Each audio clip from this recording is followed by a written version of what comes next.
Tony Di Stasio, bonjour. Bonjour. Je suis très heureux de vous revoir. On vient de le dire en aparté. On s'est rencontrés une première fois il y a maintenant quelques années. On avait un petit peu moins de cheveux blancs et, C'est- et vous démarriez dans le spectacle avec un spectacle, si je ne dis pas de bêtises, qui s'appelait Fato in Casa, qui parlait de votre vie française pour un Italien. C'est ça, j'expliquais comment on a grandi, nous, les fils d'immigrés italiens, dans la double culture franco-italienne. Voilà, c'est ça, qui tourne toujours d'ailleurs, ce spectacle est toujours vivant. Comment ça s'est passé pour le vendre, pour aller contacter un peu les, les, Eh les, ben, les- les maisons qui vous ont accueilli? Je vous ai vu, je vous ai suivi, je vous ai vu, vous avez un peu fait toute la France.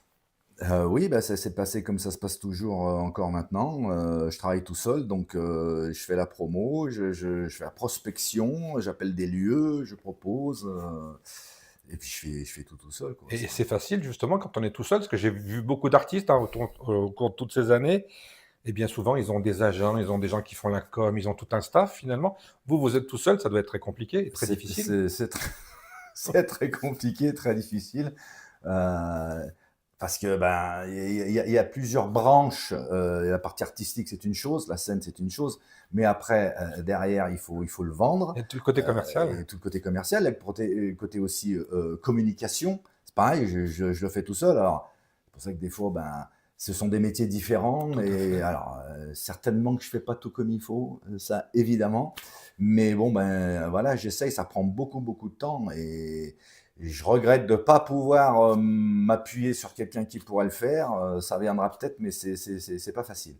C'est pas facile en effet, mais bon, ça fait partie du métier, quoi. Mais vous avez déjà tissé un beau réseau, j'ai vu, hein. Alors oui, depuis le temps, donc puisqu'on en parlait la première fois qu'on s'était vu, ça doit être il y a 9 ans, un truc comme ça. Parce C'est que peut-être je possible. démarrais, je dois être à C'est 9 peut-être ans. possible. Donc voilà, donc depuis, heureusement, j'ai quand même tissé ma petite toile entre ce spectacle Comme à la maison, donc, parce qu'il y avait Fatto in Casa qui s'appelait en français Comme à la maison, les différentes comédies dans lesquelles je joue, donc Il y a voilà. du théâtre également. Ouais, c'est ça, il y a plusieurs comédies aussi, il y a 3 comédies dans lesquelles je joue, donc voilà, et tout ça, faut prospecter, trouver des lieux, faut le vendre, faut organiser aussi la logistique, etc. Alors là, par contre, heureusement, en ce qui concerne la logistique et la scène, là, j'ai quand même des petites équipes avec moi qui m'aident, heureusement, parce que sinon, je m'en sortirais pas. Mais oui, voilà, c'est pas. Mais bon, je suis pas le seul. On est nombreux. On croirait pas, mais on est nombreux D'autant dans ce plus que si métier. j'ai bien compris, souvent les dates sont retenues une année à l'avance, et À peut-être peu même près, plus. oui, ça dépend des lieux, mais oui, c'est d'une allée à l'autre, oui, bien sûr. Donc, Et j'imagine que les gens vous donnent pas les raisons, mais est-ce que vous savez pourquoi souvent on vous refuse? Parce que j'imagine qu'on vous refuse également. il peut arriver qu'on nous refuse parce que ça correspond pas au lieu, au Ouais, public. ouais.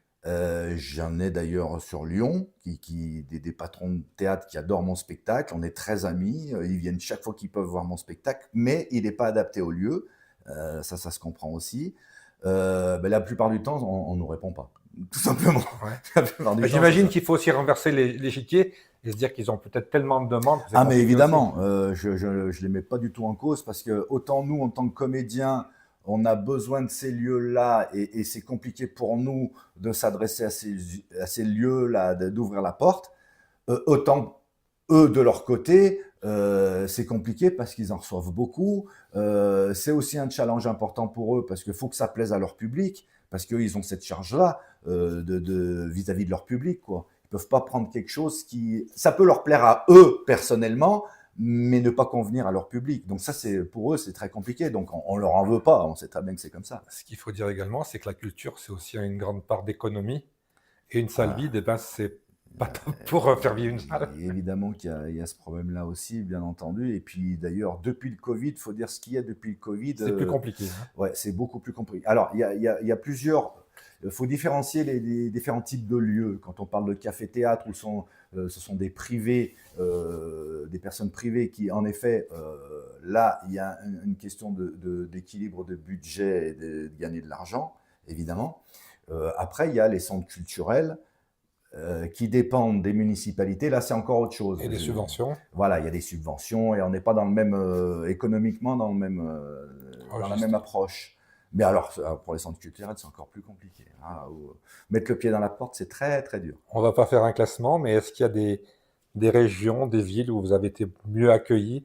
Cette consonance italienne, elle a fait quelque chose également? Est-ce que Si on regarde, moi je me dis que dans la vallée du Gier, on est très italien. Est-ce que la vallée du Gier aime beaucoup vous voir? Est-ce qu'il y a d'autres coins qui aiment vous voir, d'autres moins? Comment ça se passe là aussi au niveau de l'accueil des Euh, publics? alors, je suis en train de. Oui, c'est une bonne question. Je ne m'étais jamais posé cette question. On pourrait penser, et c'est le cas, ça m'est arrivé, quand on va jouer dans le sud de la France, évidemment, qu'il y a un attachement assez important à la culture et aux racines italiennes. La Méditerranée? Mais ben oui, évidemment. Mais malgré tout, on serait surpris parce que, en effet, la région stéphanoise, il y a énormément d'Italiens. J'ai beaucoup joué à Rive-de-Gier, notamment à l'époque. Bon, maintenant un peu moins, mais à Rive-de-Gier. Très sicilien arrive des Ouais, Gier. ah oui, oui, complètement. Bah, de toute façon, Saint-Étienne, c'est très sicilien. C'est marrant parce que c'est très. Nous, sur Lyon, on est très chauchard, de chez nous, entre Rome et Naples. Et ici, c'est plutôt sicilien. Vers Bourg-en-Bresse, c'est plutôt les Pouilles. C'est Ouais. marrant comme ils sont tous allés dans des Chacun coins. se reforme. Et on dirait qu'il y en a un qui a ouvert la porte et qui a fait Et les venir tous autres les sont autres, arrivés. mais en fait, c'est un petit peu C'est un ça. peu la C'est un petit réalité. peu ça. Et pour répondre à la question, oui, non, on est bien reçu partout parce que, enfin, en tout cas, moi, dans mon spectacle, parce que ce que je raconte, c'est en fait, c'est la vie de ces fils d'immigrés ou petits-fils d'immigrés, descendants d'immigrés italiens. Donc, ils se retrouvent dans mon spectacle. Je parle des repas de famille, je parle des vacances en Italie, euh, la fabrication du coulis de tomates, toutes ces choses-là, et ils s'y retrouvent. Mais ce qui est étonnant, moi, je suis allé jouer dans le nord, nord-est, et étonnamment, il y avait beaucoup d'Italiens, et c'est pareil, on a été reçus merveilleusement. Donc voilà, c'est toujours très Et puis agréable. c'est aussi dans le spectacle des moments un peu de chansons populaires, parce que vous Il y a prenez la beaucoup. guitare et vous Alors, faites chanter le public. alors justement, par rapport à ce dont on avait parlé il y a 9 ans, Ouais. évidemment que le spectacle a beaucoup Ah, je évolué. l'ai vu deux fois, donc entre les deux fois déjà, il avait évolué. Oui, bien sûr, puis c'est des spectacles vivants, Tout donc à fait. évidemment que ça évolue toujours. Et puis même pour nous, c'est toujours plus amusant d'avoir des nouvelles choses. Et je me suis rendu compte que oui, j'ai un passage musical avec j'ai beaucoup de chansons par rapport au thème du spectacle.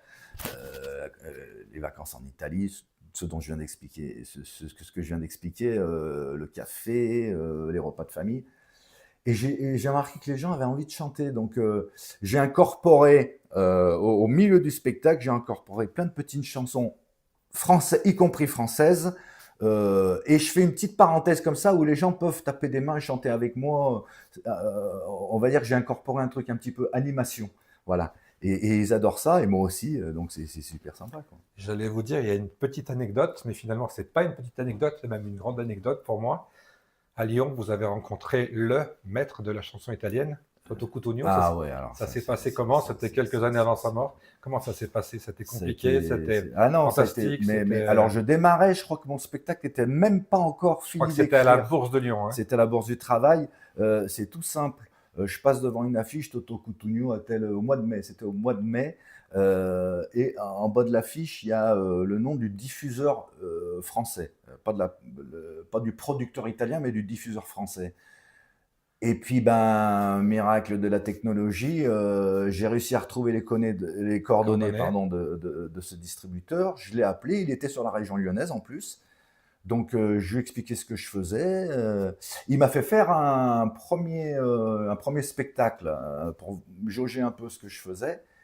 Et il a adoré. Et c'est comme ça que j'ai pu faire cette première partie. C'était Et l'échange avec incroyable. Toto Cutugno, ça a duré Formidable. quelques Il minutes. était adorable. Mais Qu'est-ce qu'il alors, vous a dit? Parce il parle le français en plus. il parle français, mais on a parlé en italien. Ouais, Alors, il était déjà très fatigué, il était ouais. déjà très malade. Ouais, ça faisait des années qu'il chantait assis déjà. Ouais, ouais. Et je l'ai pas vu énormément parce que quand on a fait les balances l'après-midi, il y avait tout son groupe, mais lui est arrivé au dernier moment. Et il a juste posé sa voix, un, deux, trois, chanté une phrase et puis il est reparti. Et je vous sors une anecdote, c'est que l'après-midi, moi j'étais là en admiration devant le groupe et j'étais appuyé sur un ampli. Beaucoup de chansons de Toto Cutugno ont été chantées en français. Et moi, je les connaissais en français. Effectivement. Et quand on fait cette balance, le chef d'orchestre, c'était le bassiste. Il était face aux musiciens, et puis il y avait des micros là. Et il me voyait dans le coin, et moi, je chantais tout. Parce qu'il faisait que les musiques. Ouais. Parce qu'il n'y avait pas la voix du chanteur. Et il m'a fait signe de la tête, viens, viens. Et donc, un truc incroyable qui peut arriver que dans ce genre de métier. Et je me suis retrouvé pendant la balance à chanter 4-5 chansons de Toto Cutugno en français avec le groupe. Mais même moi, je disais, mais Et c'est pas c'était lesquelles possible, alors, ces c'est chansons? pas vrai. Kizika de Sardou, Ouais. il y avait Hervé Villard aussi. Il y a même Ringo qui avait repris une chanson. Ah ouais, bah tiens, Ouais, je sais plus. Ringo. Ah ouais. Je sais pas le titre Mais exact, mais écoute, il y a Ringo qui avait je me repris. rappelle plus trop les chansons que c'était, mais alors pour moi, j'étais sur un nuage, quoi. Sans oublier une qui est fabuleuse, c'est celle de Dalida aussi. Euh, Monday, Tuesday. Demandez tous- Voglio, Oui, alors Voglio voilà, ouais, l'anima. ouais, non, mais il a écrit un nombre. Ah, je Et crois d'ailleurs, qu'on peut en trouver une cinquantaine sans problème. facilement. Et à la Bourse du Travail, il a chanté en français. Alors, L'été indien. je vous fais. Ah bah tiens, oui, en effet, j'ai fait Eh l'été oui. indien. Pour Africa. l'anecdote, moi j'étais derrière la scène pendant qu'il jouait. Il avait un écran énorme, un prompteur énorme. Et quand il chantait en français, il y avait le texte sur l'écran. Et moi je comprenais rien sur le texte. Je voyais le texte, mais je disais, mais c'est quoi? Et en fait, c'était en phonétique. Parce Ah, qu'il n'a pas appris le français. Et donc il le chantait en phonétique. Et c'était très amusant de voir ce texte-là qui n'était pas du tout du français, quoi, en fait. C'était que de la phonétique. C'était marrant comme tout, quoi. alors vous êtes là C'était aujourd'hui marrant. pour un nouveau rendez-vous. C'est le dimanche 14 juin. Vous êtes à la Ricane. Et là, on change complètement d'univers. C'est plutôt Tocoutougno, mais c'est Serge Lama avec un nouveau spectacle qui s'appelle Entre Serge et moi.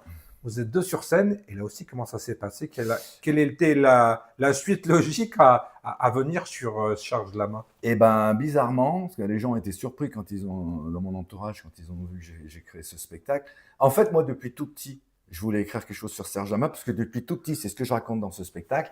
Depuis tout petit, j'écoutais Serge Lama, parce que ma sœur, plus grande que moi, était fan de Serge Lama. Chacun ses tares. Hein. Et, exactement. J'ai Non, joué dans mais un café-théâtre qui disait, bon, pour ceux qui ont mauvais goût, on a un spectacle sur Serge Lama, il disait. Et bah après, c'est comme ça, ouais. Et moi, je suis un enfant des années 70, donc avec les Mariti, Gilbert Carpentier, on les voyait beaucoup à la télé. Et moi, je piquais les disques de ma sœur quand elle se quittait la maison, non, quand elle mais était pas là, et j'écoutais ça, quoi. en passant l'humour de côté, il faut reconnaître que c'est un grand personnage, Ah, hein, bah, Serge Lama. alors justement, Il n'y a rien à dire. Hein. alors moi, il y a longtemps que je voulais écrire quelque chose sur Serge Lama et ça trottait dans ma tête. Et bon, pour l'instant, j'avais d'autres choses à faire, je sais pas. Et l'été dernier, je me suis plongé dedans. Et à partir du moment où j'ai trouvé sous quel angle l'aborder, j'ai écrit ça très rapidement. C'est la première fois que j'écris rapidement comme ça. D'habitude, je suis très très long dans l'écriture. Et en fait, c'est pas un tribute comme ils font maintenant où c'est un récital de chansons de Serge Lama. Non, non, moi, c'est vraiment des allers-retours entre les drames de sa vie, parce qu'il a eu énormément de drames. Il a eu une vie incroyablement malheureuse, je vais dire comme ça, dans sa vie privée, des accidents de voiture, etc., etc. Je ne vais pas tout dévoiler non plus. C'est des allers-retours entre les drames de sa vie et puis les péripéties de la mienne, quoi. Donc voilà, moi je Un parallèle. complètement. Et tout le spectacle, c'est ça, c'est le parallèle et c'est agrémenté des chansons de Serge Lama. Certaines sont juste un couplet, un refrain, certaines sont en entier, certaines, il y a juste un passage que je balance comme ça, a cappella, juste pour y faire allusion. Il y en a qui sont piano-voix, il y en a qui sont sur bande-son, il y en a qui sont à la guitare, puis j'ai aussi une partie à la guitare. Donc c'est très, très varié, c'est très rythmé, parce que c'était difficile de trouver comment faire pour que, en racontant la vie de Serge Lama, ça soit aussi amusant, parce que le but, c'était quand même que ce soit quelque chose de, moi je suis dans l'humour, donc il fallait que ce soit quand même quelque chose fallait pas que ce soit un documentaire non plus. Donc, mais j'ai réussi à trouver le truc et on en a fait deux là déjà sur Lyon et on a eu un retour merveilleux du public et des professionnels. Combien de temps entre l'idée et le spectacle écrit? Vous avez mis combien de temps? Assez rapidement, parce Ouais. que comme je vous le dis, comme je l'avais en tête depuis longtemps, l'écriture a été très fluide. Après la mise en place, ça a été quand même un peu plus long. Il a fallu plusieurs mois. Heureusement, on a eu un lieu qui nous a prêté chez Jeannette et Loupi, je vais le dire à Craponne. On a été en résidence là-bas. Il nous a gentiment, c'est Pierre-Jean, qui habite à Saint-Étienne d'ailleurs, Pierre-Jean Ducret-Galtier, qui est quelqu'un de merveilleux, m'a ouvert les portes de son théâtre et on a pu répéter là-bas, faire la création lumière, le son, etc. Donc on a bossé 3 ou 4 mois chez lui, comme ça, régulièrement. Et puis, sans parler des séances de travail de chant à côté, c'était autre chose. Et puis voilà, maintenant c'est en place et on a hâte de reprendre ça dimanche. Quand on parle d'un artiste comme Serge Lama, est-ce qu'il y a des droits à payer? Oui, alors ça, c'est un peu compliqué.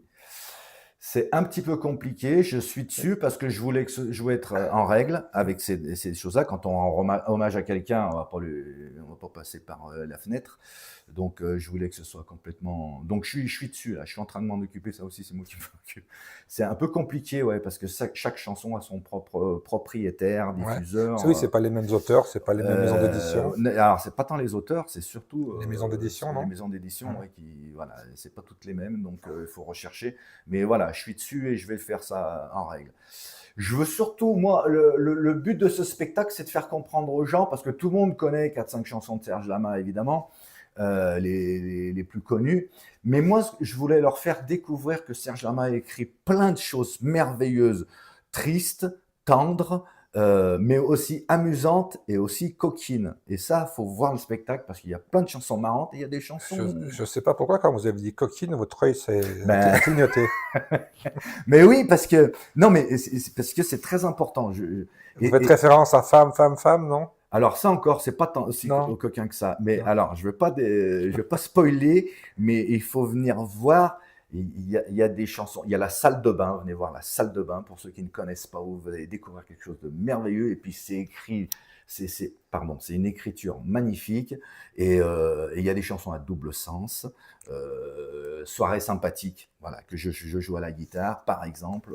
Voilà, il y a plein de chansons marrantes Et aujourd'hui, il y a combien de dates déjà programmées pour ce on spectacle? en a 4-5, Ouais. dont notamment au Théâtre à l'Ouest à Lyon, qui est le théâtre qui se trouve, pardon pour les Stéphanois, au Groupama Stadium. D'accord. Mais bon, on est lyonnais, hein, on joue chez nous aussi. Et qui est un magnifique théâtre de 400 places avec tout ce qu'il faut pour avoir un vrai. Parce qu'on a fait un gros travail de lumière, de mise en scène, parce que c'est difficile de parler, de mélanger la narration, les chansons, et que ce soit assez vivant, quoi. Donc voilà, mais on a réussi à trouver ce mixte. Vous voyez comme c'est amusant. Je vais faire encore un petit aparté, mais vous parlez de Serge Lama, du spectacle.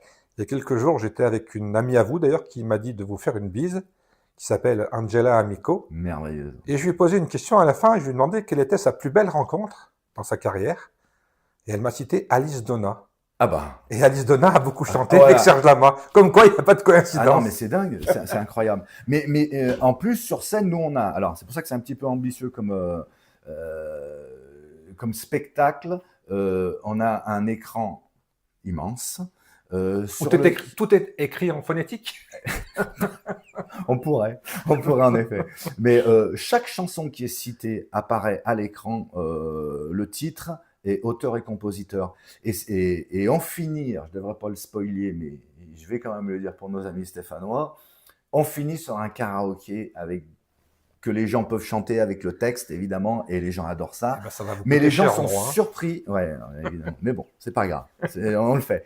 Mais les gens sont surpris de voir, parce qu'en plus, ils voient les auteurs et ils se rendent compte, que Serge Lama a beaucoup écrit au niveau des textes et que Alice Donna, elle est dans pratiquement 80% des chansons, quoi. Voilà, donc je suis content les gens apprennent plein de choses. J'ai eu un retour aussi merveilleux sur la chanson d'aventure en aventure. Mais d'aventure en aventure. Sur cette chanson-là de train en que les train. gens ont entendue, évidemment. Ouais, c'est un best, ça. Hein. Et comme j'explique pourquoi il a écrit les chansons, d'où vient le thème de la chanson, donc j'ai eu ce retour-là. Ah, mais on ne savait pas qu'il avait été écrit pour ça. Je ne dévoile pas pourquoi, vous viendrez voir. Et du coup, les gens l'écoutent avec une autre oreille et redécouvrent voilà, l'histoire de la chanson. Et voilà, et c'est exactement ce que je voulais faire. On est avec mon ami Jérôme Paul, je ne l'ai pas cité encore, qui est pianiste, qui est chanteur, qui est régisseur, il maîtrise tout. Alors lui, heureusement que je l'ai parce qu'il a été formidable dans la création de ce spectacle. Et donc, on est content parce que c'est exactement ce qu'on voulait faire, apprendre des choses aux gens.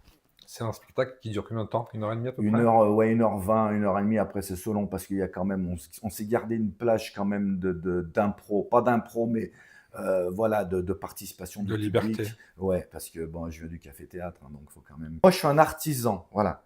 Je vais prendre l'exemple. Je ne sais pas s'il est très parlant, mais Un artisan, quand il va faire des peintures ou quand il va faire du bricolage parce qu'il y a juste un petit rafistolage à faire, bah, il se trompe pas entre la peinture et le rafistolage enfin, bah, je sais pas si c'est très parlant comme exemple. Hein. Je suis pas sûr que ce soit un Non, non, très mais bon exemple. je vois l'image. Voilà. Moi, quand je joue une comédie sur un papier à une mamie qui garde leur petite fille, ou quand je joue Poupée gonflante, qui est un couple pour la Saint-Valentin, il peut pas y avoir d'interférence entre les textes parce que ce sont des personnages différents, ce sont des histoires différentes. Je suis quelqu'un de différent, donc je peux pas me C'était tromper. pas tellement le mélange, c'était comment vous faites pour tout Pour retenir. retenir, Parce que c'est... Moi, quand je vois un spectacle, que oui, je je vois comprends. quelqu'un pendant 2 heures qui récite, je me dis, mais comment il fait? Moi, j'en ai oublié la Et moitié. ben, c'est la partie la moins sympa du boulot, je vais vous dire. Bah, faut apprendre. Il y a Faut pas, il y a apprendre, faut pas. Alors, apprendre, faut comment on apprendre. fait? Chacun a sa propre technique. Moi, je vous cache pas que moi, j'ai une mémoire visuelle. Ouais. Donc, tous les textes, je les réécris. Toute ma partie, je la réécris parce que visuellement, il y en a qui l'enregistrent et qui l'écoutent parce qu'ils ont une mémoire plus auditive. Moi, j'ai une mémoire visuelle, donc il faut que je l'écrive. Donc, je réécris à chaque fois mes parties du texte pour pouvoir les enregistrer. Et oui, puis il y a un travail de répétition. Oui. Alors, encore une fois, c'est pas toujours ce qui est le plus marrant, mais bon, c'est comme dans tous les métiers. Ça fait partie du boulot. Mais ouais, et puis, on est obligé de passer par là, parce qu'on est obligé. La première chose, c'est de connaître le texte, ça, c'est évident. Tout à l'heure, on a parlé de communication. Est-ce que les radios locales, les médias locaux vous font venir, vous demandent un peu des explications? Ou alors là aussi, c'est vraiment, il faut avoir la carte pour être invité? Alors, les radios locales, ça, on y arrive, on y Ouais. arrive. Celles qui sont un peu plus nationales, c'est plus compliqué. C'est toujours pareil. C'est comme tout, quand on n'a pas un éclairage national, c'est compliqué de mettre le pied dedans. Maintenant, heureusement, comme vous, il y a beaucoup de radios web, et là, par contre, ça, c'est bien démocratisé et ça peut se divulguer plus facilement. Enfin, facilement, je dis ça. Vous allez me dire, c'est peut-être pas facile pour vous non plus. C'est un métier, Mais on c'est dira. une autre forme C'est de compliqué. diffusion. C'est une autre forme de C'est notre diffusion. forme. Ouais. On a le mérite d'exister, quoi. Et voilà, et le mérite, et je vous rends grâce, merci beaucoup. Toutes ces radios web, elles sont beaucoup plus ouvertes et beaucoup plus, oui, ouvertes à tous les artistes et à plein de plus de choses. Donc, c'est vrai que là-dessus, on a la chance d'avoir ces possibilités maintenant, et heureusement. Et merci encore. L'été, c'est le rendez-vous des festivals. Est-ce qu'il y a des choses de prévues là? Pas pour moi. Qu'est-ce que J'ai vous allez beaucoup de jouer? mal à travailler l'été Ouais, parce que je joue dans des comédies qui sont pas. Voilà, l'été, c'est plutôt les festivals, ouais.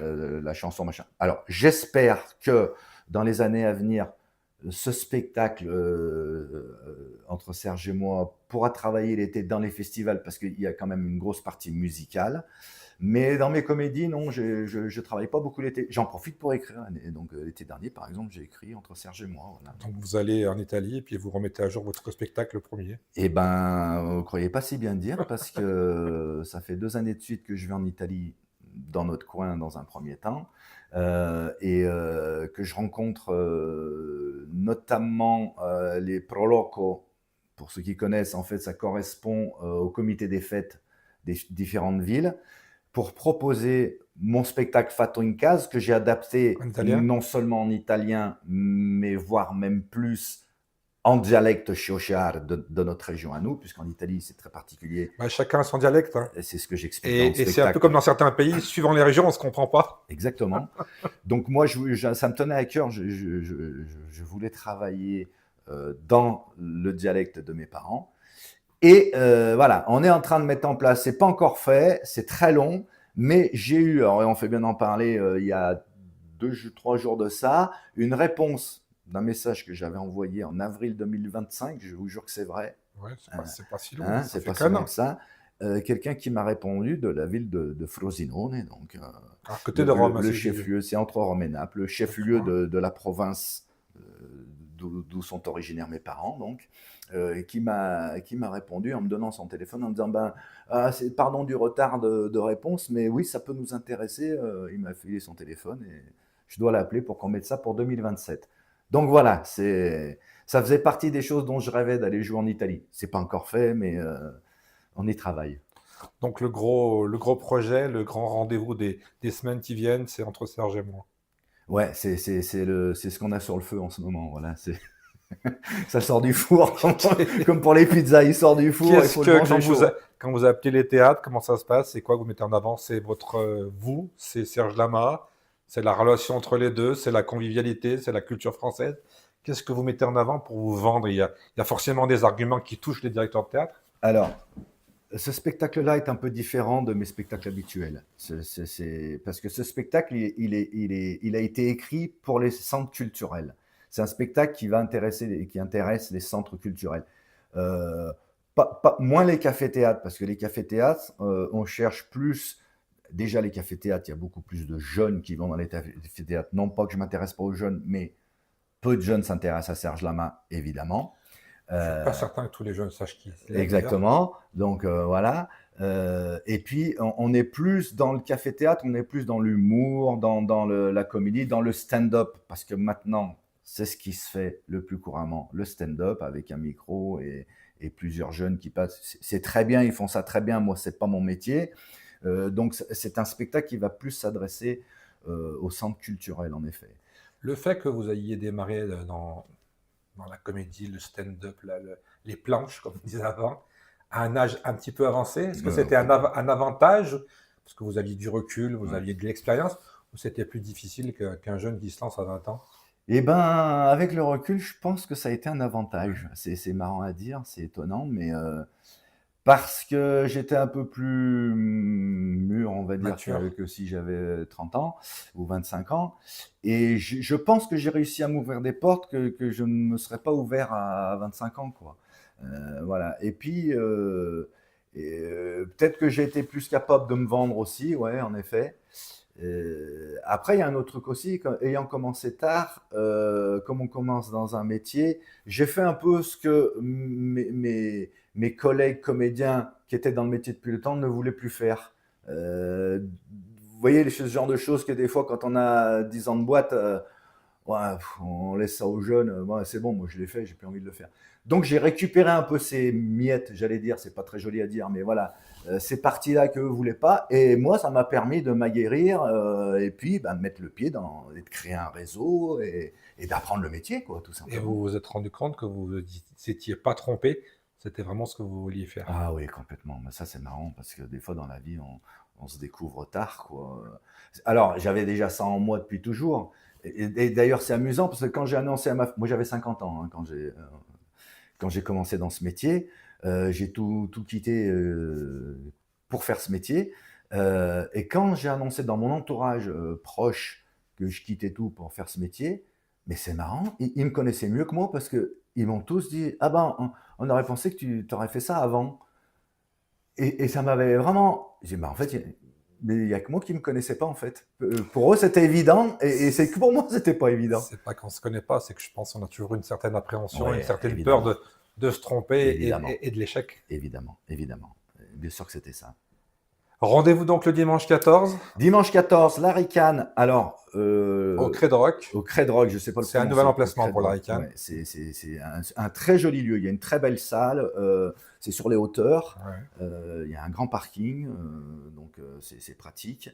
C'est à 15h30. Donc c'est C'est dans l'après-midi. dimanche. Ouais, c'est dans l'après-midi. C'est dimanche 14, donc ce dimanche 14 juin à 15h30, la Ricane. Voilà, chez notre ami Michel. Et après la Ricane, il y a d'autres rendez-vous. Après, on a le 4 juillet au Robe Théâtre qui se trouve à Châtillon-d'Azergues, au nord de Lyon, dans la vallée de la Zergue. Et puis, on aura cette belle séance le 23 septembre au Théâtre à l'Ouest à Lyon, où là, un mercredi soir, c'est un très beau lieu. On a hâte de jouer là-bas. Donc, on rôde. Tout à l'heure, je vous ai parlé de communication et dans l'enthousiasme, j'ai oublié la question. Le fait qu'on vous voit souvent chez nos amis de Top Italia, est-ce que ça vous a amené aussi à un autre public ou une certaine légitimité? Oui, certainement, bien entendu. Et alors, ce que ça m'a amené surtout de me faire connaître beaucoup en région parisienne, où j'ai tourné parce que j'ai fait 2 saisons au Blanc Manteau à Paris. Et ça m'a permis de me faire connaître auprès de toutes les associations Culturel? d'Île-de-France. Et j'ai pu faire de belles tournées parce que suite à ça, j'ai tourné pendant pratiquement un an dans la région Un d'Île-de-France. contact en amène un autre, et ainsi de suite. Exactement, exactement. Et donc voilà, j'ai un peu quitté la région parisienne depuis. Je compte y revenir parce qu'on me demande souvent quand est-ce que tu reviens. J'y reviendrai, mais après, chaque chose en son temps. Et encore une fois, comme je travaille tout seul, tout est un petit peu long, mais Tout est compliqué quand on est tout seul. Et puis On quand y on arrive. démarre à 50 ans, on Bah n'a oui, pas les mêmes réseaux et on n'a pas les mêmes moyens. alors évidemment, oui. Hier, j'ai fait une promo pour. Je vais jouer en Haute-Savoie dans 15 jours. J'avais deux petites jeunes adorables, un peu comme on le fait là. Elles avaient tout programmé, un script elles m'ont fait un montage. On a fait un truc, un petit script comme ça, style court-métrage pour faire de la communication de mon spectacle. Mais elles m'ont fait ça en 5-5. On a fait tac, tac. Ben tiens, il faudrait, hop, 2-3 prises. Attends, on va refaire une prise comme ça. Attends, il faudrait qu'on fasse une prise là. Elles ont fait ça en 5-5 avec un téléphone et un micro. J'étais sidéré, c'était deux petites jeunes. C'était ça hier soir à 18h, j'avais le montage, elles m'avaient tout. Et c'était posté sur les réseaux. Enfin bref, évidemment que moi. Parce qu'il y a des techniques et souvent quand on filme et quand on réalise quelque chose, tout est écrit à l'avance. Ah, mais elles Il faut- avaient fait ça Quand professionnellement. quand on fait quelque chose de filmé, normalement tout est, on appelle ça un script, hein, tout est écrit. Exactement. Il n'y a que Gilles exactement. Charles qui fait tout à l'impro, hein, qui improvise Ouais, les questions mais non, mais parce au que- fur et à ouais. mesure. Hein. Parce que nous, on fait comme à la maison, Eh, c'est comme- pareil. Ouais, mais moi j'aime. À la C'est- bonne franquette. Moi, quand j'ai démarré à la radio, vous savez, allez, on va citer Tiens Memory, on poussait des éclats de rire et les gens nous appelaient en nous disant mais c'est formidable ce que vous faites, ce que les autres ne le font pas. Que ce soit vivant. Mais on est dans un monde où on vit, il y a le réel et le virtuel, et il faut mélanger un peu les deux. Et puis finalement, dans l'impro, on s'éclate plus. Hein. Et puis en plus, à l'époque, je pense qu'on avait plus de temps. Parce que vous voyez, là, les deux petites, elles m'ont fait un truc, ça dure peut-être 1 minute 30, quoi. Ouais. Parce que maintenant, sur les réseaux, il faut que ça aille vite. Il faut J'ai que vu ça, quelqu'un les qui est gens dans la passent à autre communication chose. qui m'a dit que je crois que c'était les 9 premières secondes qui comptaient. C'est ce qu'elle m'a dit aussi. La Donc si petite. nos 9 premières secondes ne sont pas bonnes, là on est foutu. C'est ce que me disait la demoiselle. Elle me disait, bon, il faut démarrer, il faut que Allez. l'accroche, elle soit. Mais ouais, c'est le monde actuel, quoi. Voilà. Et il Le faut monde de vivre avec l'image. ça. Il faut vivre avec son temps, c'est comme ça. En tout cas, merci Tony d'être venu jusqu'à Ben, Saint-Etienne. merci à vous. De C'est toujours venir un nous plaisir. voir sur Radio Gaga 42, la C'est- chaîne qui vous fait parler. Et je suis ravi en tant que Lyonnais de venir chez Et mes amis j'espère stéphanois. que le 14 juin, je serai à la Ricane. Eh bien, j'espère aussi avec plaisir et que nos amis stéphanois viendront. Et puis, j'ai un petit message pour mes amis les Verts. Bon, c'est raté cette année, mais nous, on vous attend pour le derby. Bon sang, remontez, on vous attend. Alors Et j'ai une avec info, c'est impatience. même un scoop, hein, il ne faut pas le dire, mais je crois que le Havre va être rétrogradé et les Verts vont être repêchés. Ah, ben, j'aimerais bien. J'ai Ça l'impression serait qu'ils sont en franchement- train de magouiller là, Eh encore. ben, on s'en fout tant qu'ils remontent.